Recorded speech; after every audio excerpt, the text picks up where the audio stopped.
O Marvel Zombies tinha uma premissa que, se fosse bem executada, não tinha como dar errado. Porque uma série onde mistura duas coisas que eu gosto muito, sendo heróis e zumbis, não tem como ser ruim, né? Mas a Marvel provou que tem como dar errado. Muito errado. A série animada de Marvel Zombies foi lançada em setembro de 2005, mas desde que ela tinha sido anunciada eu já tava num hype absurdo pra essa série. Porque eu gosto muito dos quadrinhos de Marvel Zombies e porque foi a primeira aparição do Homem-Aranha em uma série adulta. Guarda essa informação que já já a gente fala disso. Essa série é uma continuação direta do episódio 5 de What If, e foi aí que o negócio começou a desandar. Vamos começar falando dos zumbis. Nas HQs de Marvel Zombies, os zumbis são seres inteligentes que mantiveram uma versão distorcida e sombria da consciência. Vocês têm noção de que são zumbis com superpoderes e conscientes? Só isso já é o suficiente para criar uma atmosfera de terror e medo, tanto nos espectadores quanto nas pessoas que estão tentando sobreviver nesse mundo caótico. Imagina que você tá caçando seus suprimentos bem de boa e do nada passa o Mercúrio, arranca um taco e te manda pra vala. O que foi totalmente descartado na série animada porque aqui os zumbis são só zumbis genéricos sem consciência. Tem um ou outro que tem, mas não chega nem perto. A história da série é o seguinte: 5 anos após os acontecimentos do episódio de What If, a gente acompanha a Kamala Khan e suas amigas procurando por suprimentos, quando do mais absoluto nada cai um Quinjet pilotado por um zumbi aleatório. E dentro da barriga dele tem um transmissor para contatar a tropa nova e dar um fim no apocalipse zumbi. Nem um pouquinho forçado, né? Isso só podia ter sido escrito pelo Zeb Wells, em vez de pelo menos tentar fazer alguma narrativa coerente para elas encontrarem esse dispositivo ou elas fabricarem ele, porque a Hiro Willis é um gênio e tinha chance de conseguir fazer algo do tipo. Mas não, vamos jogar a solução do céu de mão beijada para elas. Ainda no primeiro episódio, as amigas da Kamala morrem.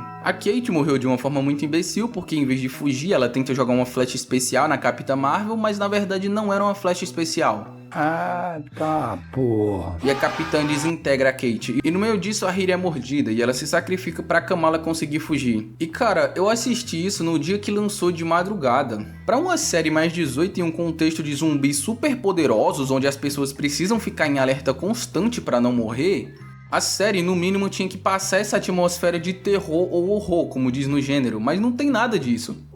Oh meu Deus, o que eu fiz? O traço não é um dos melhores, mas dá pra relevar. O problema é que a série não passa a sensação de que eles estão em perigo, porque eles vivem fazendo um monte de piadinha e não passa o clima que a história precisa. É claro que é bem legal ter momentos cômicos pra balancear a narrativa, mas a série não cria o oposto, que era pra ser horror ou terror. Pô, o joguinho é bom, viu, mano? Porque lembrando, a gente tá em um mundo onde quase todos os Vingadores são zumbis que podem te matar com qualquer deslize seu. E o pessoal parece que não leva isso a sério. Os personagens morrem e não tem peso nenhum. A pessoa morre e a gente fica tipo, tá, quem é o próximo? E já que a gente já tá falando de personagem, vamos seguir nesse raciocínio. Porque lá em What If deixa uma brecha pra ser continuação direta da história. E seguindo nesse rumo, os protagonistas deveriam ser o Homem-Aranha, a cabeça do Scott Lang e o Pantera Negra. Mas não, eles só vão ter importância lá nos últimos episódios. E importância aqui é uma palavra muito forte. E o que eles fazem é colocar o Rocket e o Groot pra morrer de forma idiota e o Kotoko do T'Challa pra peitar o Thanos zumbi. Inclusive eu não lembrava que ele perdia uma perna, isso deve ter sido referência dos quadrinhos que acontecem umas coisas bem terríveis com ele lá. E lembra da parte adulta da série que eu falei? Pois é, isso se resume em gore e colocar umas cenas pesadas. De novo, como a morte do Rocket só pra chocar e manter a ideia de tema adulto, que de adulto não tem nada, porque a história não passa nada disso. Teve todo um hype com a cena do Homem-Aranha arrancando um monte de cabeça de zumbi nos trailers e eu até pensei que ele ia ser o protagonista principal, ou pelo menos um deles. Mas não, ele é deixado de lado, sendo que esse seria um ambiente bem interessante para tornar o Peter um Homem-Aranha mais sério e responsável e ter um desenvolvimento de personagem. Mas não passou de uma cena para chamar atenção nos trailers e quando chega na hora eles vão focar no Shang-Chi e nos Thunderbolts. Sinceramente eu não tô nem aí pra eles. Eu até acho bem interessante o lance do Shang-Chi com ter a própria infecção com os braceletes, o Blade Cavaleiro da Lua, isso foi muito da hora, principalmente as lutas dele, mas aqui a Marvel tá pesando a mão pro lado de quem não precisa. A gente não tá nem aí pra Kamala Khan. Eu queria ver o Homem-Aranha e o pessoal que tava junto com ele resolvendo esse BO. A vilã aqui da série é a Wanda, que recupera a consciência e em vez de tentar acabar com o vírus zumbi, ela quer usar o poder das joias do infinito, que tá lá com o Hulk, pra colocar todo mundo em uma ilusão onde eles são felizes, em vez de usar pra exterminar o vírus, porque... eu sei lá porquê, eu não sei nem porque que a Wanda tá aqui, ainda mais como vilã final, sendo que nem precisava.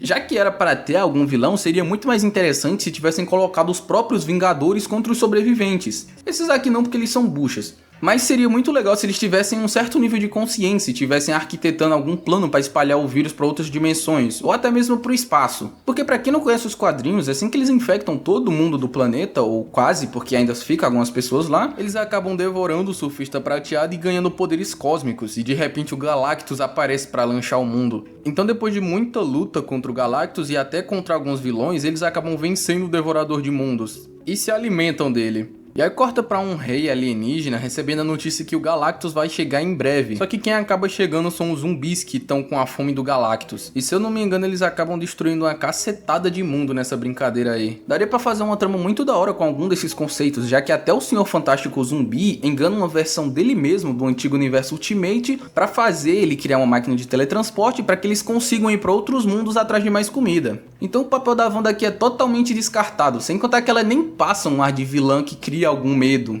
Vocês estão vendo o quão imensurável é a diferença? Nos quadrinhos, além de termos zumbis com poderes e uma mente distorcida, eles ainda saem do planeta e vão devorando espécies de mundo em mundo pelo universo. De longe, os poucos personagens que eu realmente me importei foram o Blade, o Homem-Aranha e o Scott Lang. De resto, eu não tava nem aí se morressem. E Marvel Zombies termina com a Wanda pegando o poder das joias e com a ajuda da Kamala, que tava vendo todo mundo morrer, sem escolha decide ajudar a Wanda a salvar o mundo. Porque o que ela faz é colocar todo mundo em uma ilusão, e a série termina sem explicar o porquê a Wanda fez isso, o que aconteceu com o mundo, o porquê ela precisava da ajuda da Kamala, sendo que agora ela devia estar com o poder no talo depois do boost das joias do infinito.